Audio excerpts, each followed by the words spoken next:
Caramba, depois dessas apresentações, eu voltei a me sentir tão nervoso quanto a primeira vez.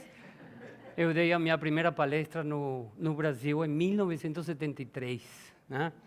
Então, eu gostaria de ver se eu posso conseguir alcançar esse objetivo tão maravilhoso de poder dizer para vocês do que se trata este evento. Se estamos falando de futuros possíveis, será que nós podemos construí-lo? E como podemos construí-lo? Acho que é um apanhado de tudo que se disse antes de mim. Então, teimosia é o que me traz aqui e hoje muita humildade para comunicar-me com vocês. Quando a gente se faz essa pergunta, o que é o futuro, que já se tratou de responder aqui, como é que ele está constituído, como é que ele se forma, como é que a gente o consegue, podemos nos dar conta de que as pessoas têm um conceito dele bastante individual.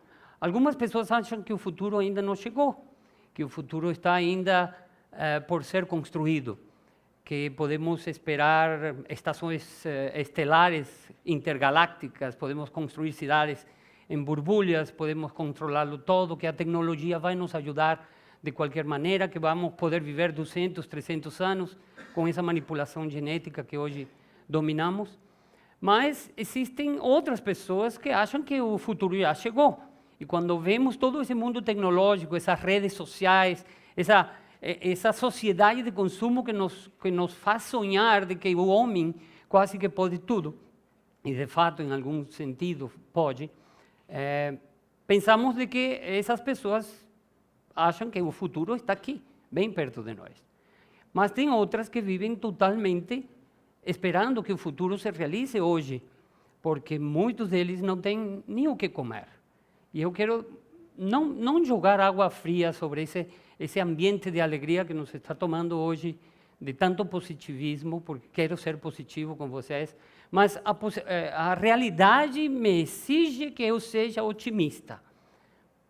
Uma vez que eu acredito que não existem possibilidades de nós termos futuros possíveis se nós continuamos cometendo os erros que estamos cometendo.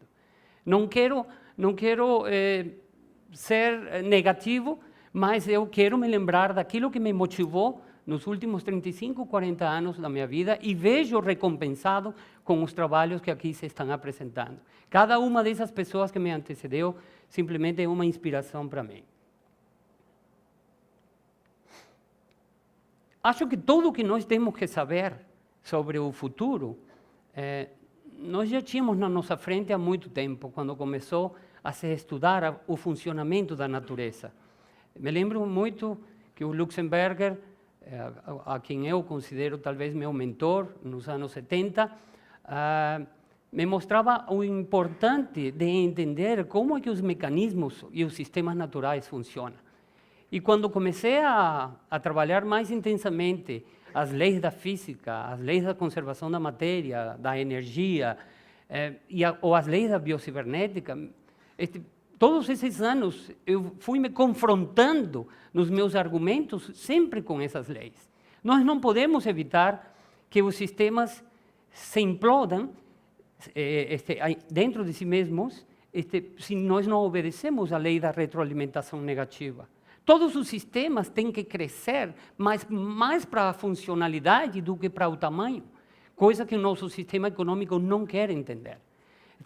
Todos os sistemas necessitam estar preparados para a eficiência energética, de maneira que todas as atividades humanas teriam que ser um pouquinho mais ciumentas com o uso da energia. E isso não está acontecendo, ao contrário, nós estamos gastando muito mais recursos do que necessitamos. E todos os sistemas que nós criamos, necessitamos injetar de forma externa energia no circuito para que ele possa funcionar.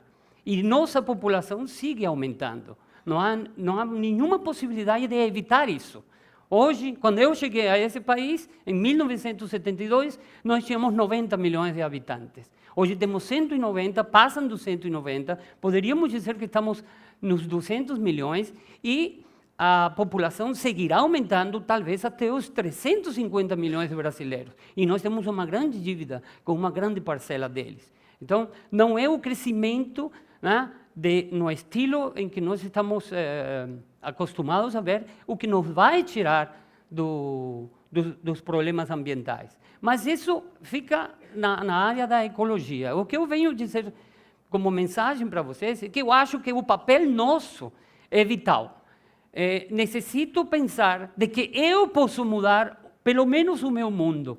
E eu acho que é o que está atrás de todas as mensagens que nós temos visto na parte de hoje. Eu acredito que tudo começa onde nós pensamos. E se é verdade que eu sou o que eu penso, né? Aonde que começa a realidade? Se eu quero construir um futuro que hoje não estou vendo, aonde que ele começa praticamente?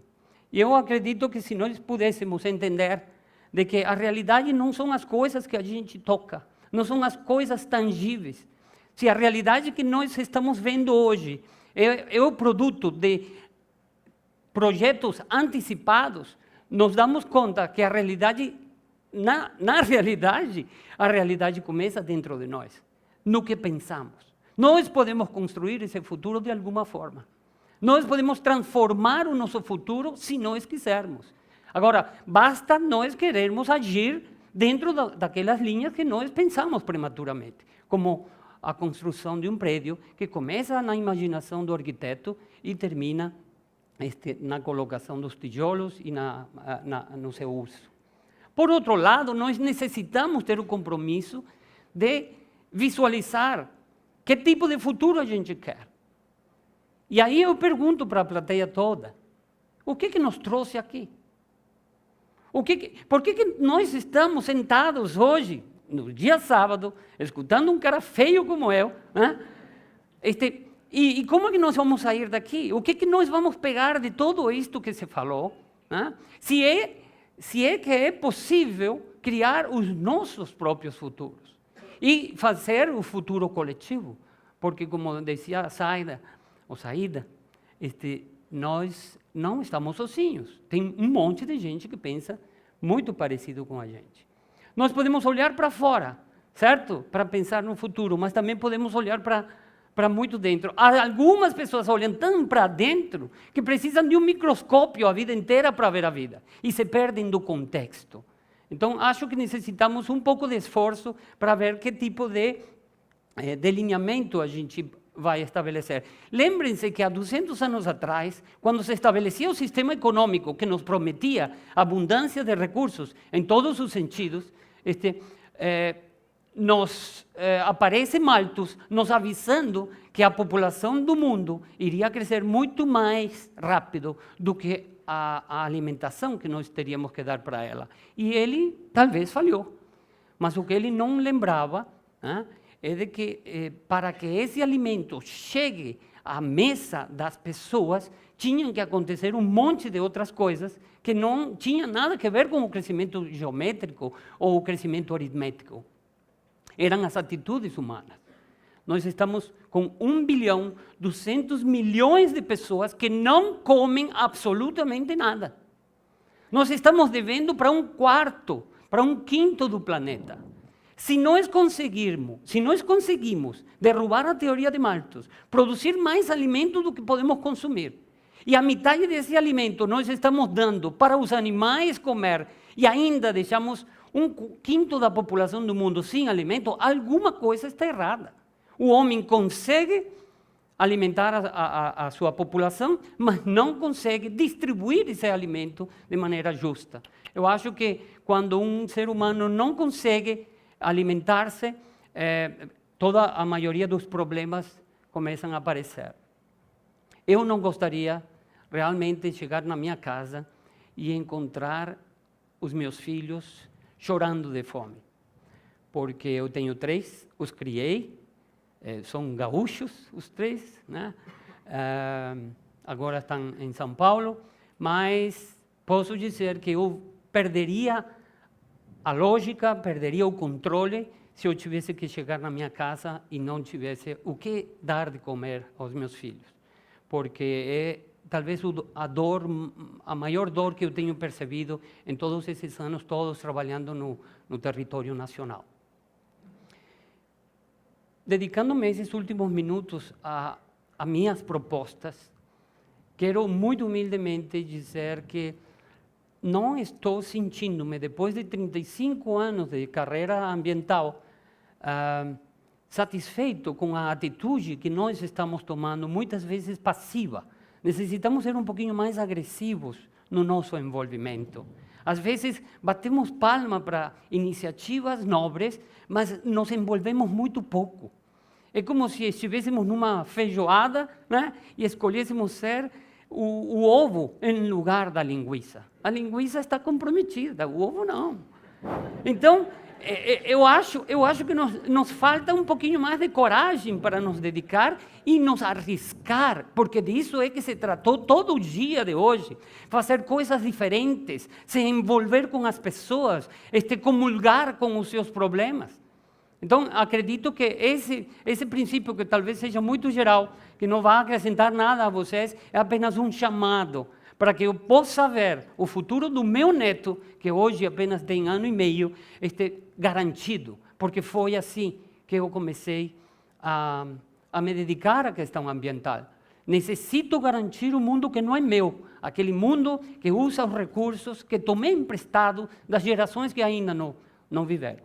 Então, façamos isso com realmente comprometimento.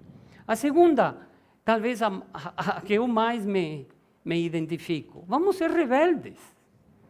Que custa? Vamos provar. Vamos ganhar muita coisa se a gente se rebelar contra um sistema que não é sustentável. Vamos reduzir em todo sentido nosso consumo de energia. As grandes empresas que governam o planeta, e às vezes eu acho que não passam de 50, né? Que têm mais da metade da riqueza do mundo em 2, 3 empresas, nos estão obrigando a reagir como ovelhas. E nós não temos a plena liberdade de escolha. Às vezes não temos nem chance de deixar de tomar água em plástico, nem de usar o nosso carro. Nossas cidades estão feitas para o consumo e o sistema está feito para o crescimento contínuo. Crescimento à base de quê? Eu tenho que tirar de alguém para poder usar eu. E é esse estilo de crise que nos está tomando conta hoje em dia, que está nas primeiras páginas dos noticiários, que é o que está me deixando perplexo. Estamos querendo resolver o problema de um sistema com as mesmas metodologias. E eu sei que se a gente fizer sempre a mesma coisa, vamos obter sempre o mesmo resultado.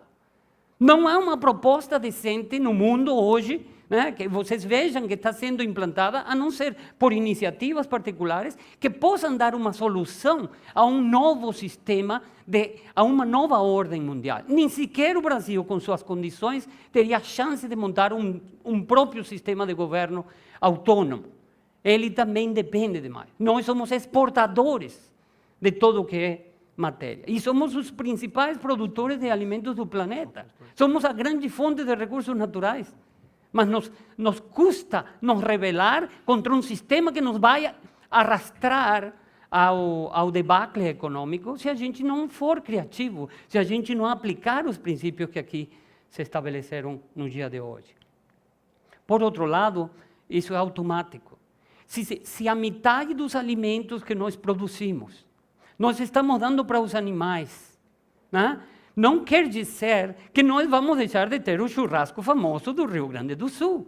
Mas se nós tivéssemos a chance de alimentar 1.200 milhões de pessoas com um alimento que nós já temos, que nós já produzimos, sem ter que desmatar mais 1 hectare, nós simplesmente ainda teríamos chance de alimentar a população do mundo com 3.000 calorias por dia por pessoa.